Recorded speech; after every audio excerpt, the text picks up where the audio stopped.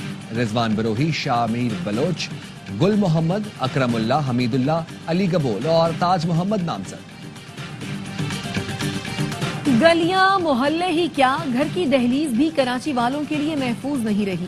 شہر میں 2024 کے دوران اب تک سٹریٹ کرائم کی 66,000 سے زائد وارداتیں، شہری تقریباً 48,000 موٹر سائیکلوں سے محروم، 19,000 سے زائد شہریوں سے موبائل فون چھینے گئے، 1750 سے زائد گاڑیاں کار لفٹر لے اڑے، گھروں، دکانوں اور مختلف مقامات میں چوری اور ڈکیتی کے 3,950 کیسز رپورٹ۔ ڈکیتی مزاحمت پر 111 شہریوں کی جان لے لی گئی۔ F8 اسلام آباد میں انڈر پاس کل ٹریفک کے لیے کھول دیا جائے گا۔ وفاقی وزیر داخلہ کا F8 ایکسچینج چوک اور سرینا چوک انٹرچینج منصوبوں کا دورہ۔ محسن نقوی نے تعمیراتی کاموں کا جائزہ لیا، منصوبوں کی تکمیل میں رکاوٹ کو دور کرنے کی ہدایت کی۔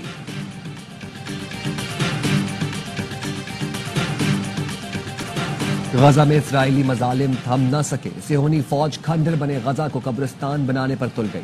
قابض فورسز نے البریج اور رفح پر رات بھر بم برسائے، 50 فلسطینی شہید ہو گئے۔ غزہ سٹی میں اسکول پر بمباری میں 8، گاڑی پر حملے میں 4 افراد لقمہ اجل بنے۔ اسرائیلی وزیر اعظم نیتن یاہو کی یمنی حوثیوں کو دھمکی، کہا ویسا ہی جواب دیں گے جیسا ایران کو دیا تھا۔ سعودی عرب اور شام کی نئی عبوری حکومت کے درمیان پہلا باضابطہ رابطہ۔ سعودی شاہی مشیر کی قیادت میں وفد نے دمشق کے پیپلز پیلس میں نئی شامی انتظامیہ کے سربراہ احمد الشرا سے ملاقات کی، مستقبل میں تعلقات اور دیگر امور کو بہتر انداز سے آگے بڑھانے پر اتفاق کیا۔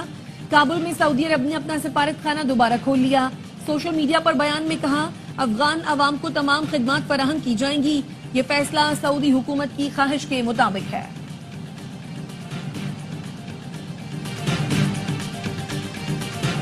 ایلون مسک نے ایکس پر ہیش ٹیگ کا استعمال غیر ضروری قرار دے دیا۔ ایلون مسک سے صارف نے پوچھا کیا اسے ہیش ٹیگ استعمال کرنا چاہیے۔